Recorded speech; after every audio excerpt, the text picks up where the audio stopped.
இந்த வீடியோல மேக்ஸ்ல இருந்து ஒரு சம் பார்க்க போறோம். x² + 2x - 2 = 0. இதை ஃபார்முலா மெத்தட்ல சால்வ் பண்ணுங்க அப்படின்னு சொல்லியிருக்காங்க. ஓகேவா?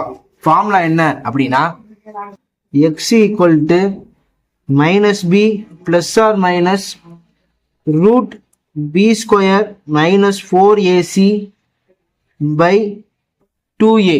இதுதான் ஃபார்முலா. ஃபார்முலாவில் பார்த்தீங்கன்னா ஏபிசி அப்படின்லாம் இருக்கு. அதுக்கெல்லாம் வேல்யூ வேணும். ஓகேவா? x² கிட்ட என்ன இருக்கோ அதான் a, எதுவுமே இல்லைன்னா 1. So ac = 1. bc = xோட கோஎஃபிஷியன்ட் என்னவோ அதான் b, bc = 2.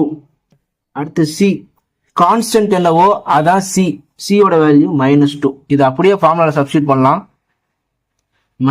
b ஓட வேல்யூ 2 ± √b² 2² - 4.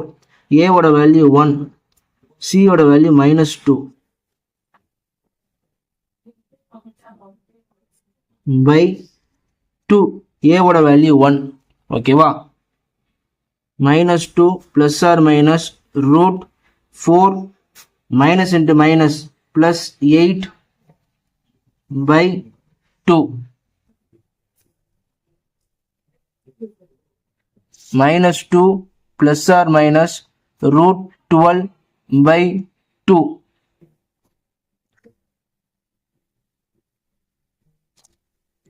√12 எப்படி எழுதலாம் அப்படின்னா ரூட்டுக்குள்ள 4 × 3 எழுதலாம். இந்த 4 ரூட்லேருந்து வெளியிட்டோம்னா 2, √3 எடுக்க முடியாது. √3 √12 2√3 எழுதலாம். -2 ± 2√3 by 2. இது 2ல இருந்து 2 காமனாக வெளில எடுக்கலாம். வெளியிட்டோம்னா 2 -1 ± √3 by 2. 2 2 கேன்சல் ஆயிரும். ஸோ எக்ஸோட வேல்யூ பார்த்தீங்கன்னா -1 ± √3. அது எப்படி எழுதலாம் அப்படின்னா x = -1 + √3 அப்படின்னு ஒரு ஆன்சரு, -1 - √3 அப்படின்னு ஒரு ஆன்சர். ஓகேவா? ஸோ இந்த கொஸ்டினுக்கு இதான் ஆன்சர். தேங்க்யூ ஃபார் வாட்சிங்.